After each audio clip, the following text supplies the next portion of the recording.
Selamat datang di Story Kauri. Ini adalah channel kedua artikel YouTube. Jangan lupa subscribe ya guys, dan tekan notifikasinya. Mohon maaf sebelumnya, sekedar untuk melengkapi cerita kisah di channel ini. Untuk sementara, hari ini, admin akan upload episode 1-10, biar cerita di Story Kauri bisa menyambung. Terima kasih.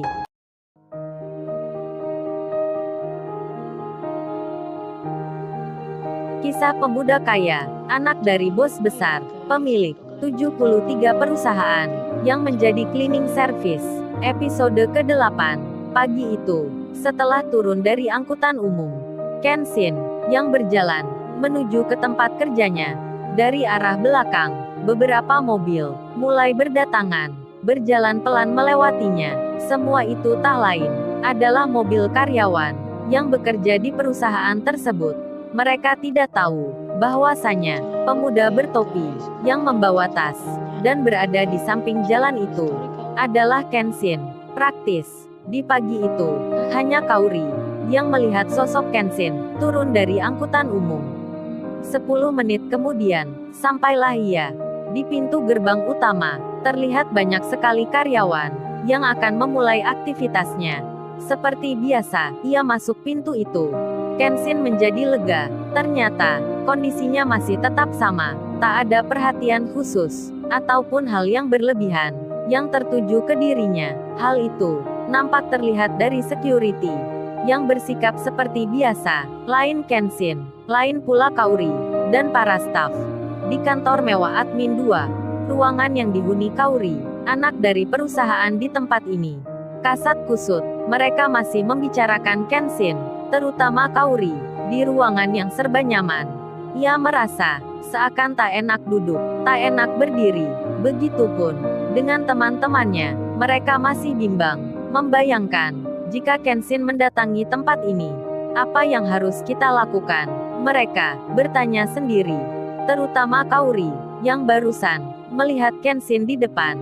Kemudian, Kenshin yang telah masuk itu menuju ke ruang cleaning service, yang mana biasa ia melakukan persiapan kerja. Namun, ketika baru menginjakan kakinya di depan pintu, tiba-tiba beberapa orang ada di depannya. Mereka itu para staf dan pimpinan di perusahaan ini. Salah satunya adalah ayahnya Kauri. Lalu, mereka menawarkan diri dengan berkata, "Ada yang bisa kami bantu tuan muda?" Kenshin kaget, feelingnya tak nyaman. Ternyata masih ada hal khusus yang tertuju padanya. Akhirnya, Kenshin pun meminta satu hal pada beberapa staf tersebut. Kenshin berkata, "Kalau begitu, permintaannya, biarkan saja saya bekerja seperti biasa sampai 2 bulan ke depan, tanpa ada hal yang istimewa seperti apa yang dipesankan ayah saya."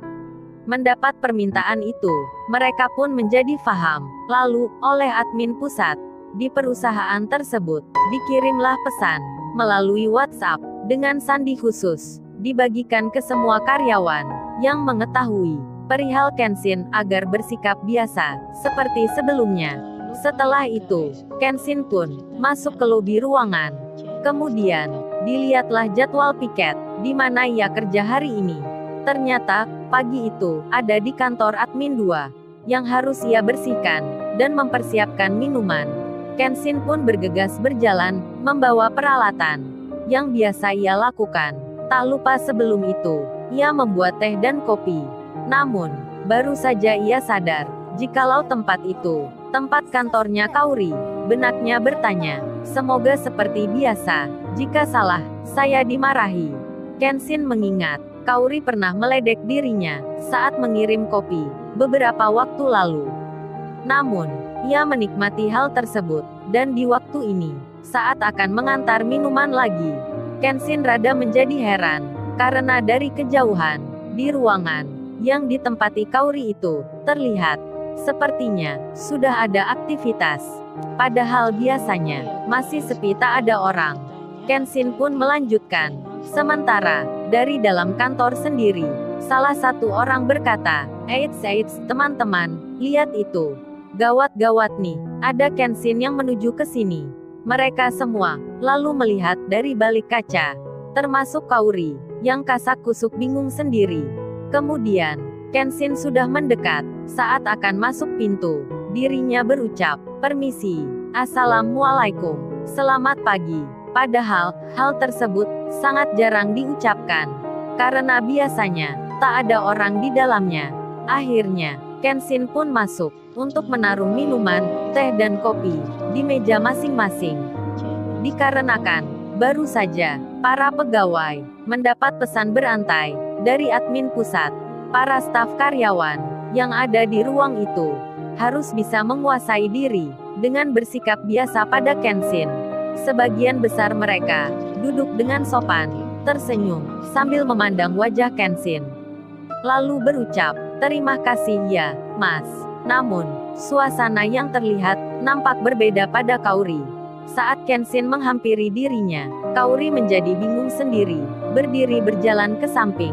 Sambil merapikan mejanya, Kenshin melihat itu dengan tersenyum, lalu bicara, "Permisi non, minuman paginya hadir." Kemudian, diletakkanlah secangkir kopi pagi itu di meja Kaori. Lalu, bagaimana kisah selanjutnya? Subscribe channel ini untuk episode berikutnya. Terima kasih. Jangan lupa ya guys, untuk kelanjutan ceritanya ada di channel Story Kaori.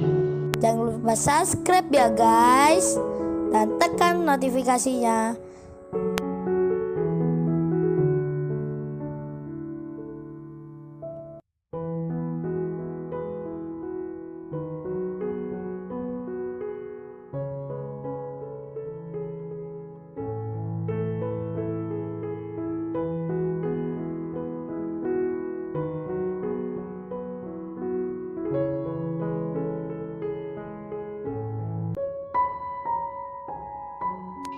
Jangan lupa ya guys, untuk kelanjutan ceritanya ada di channel Story Kaori.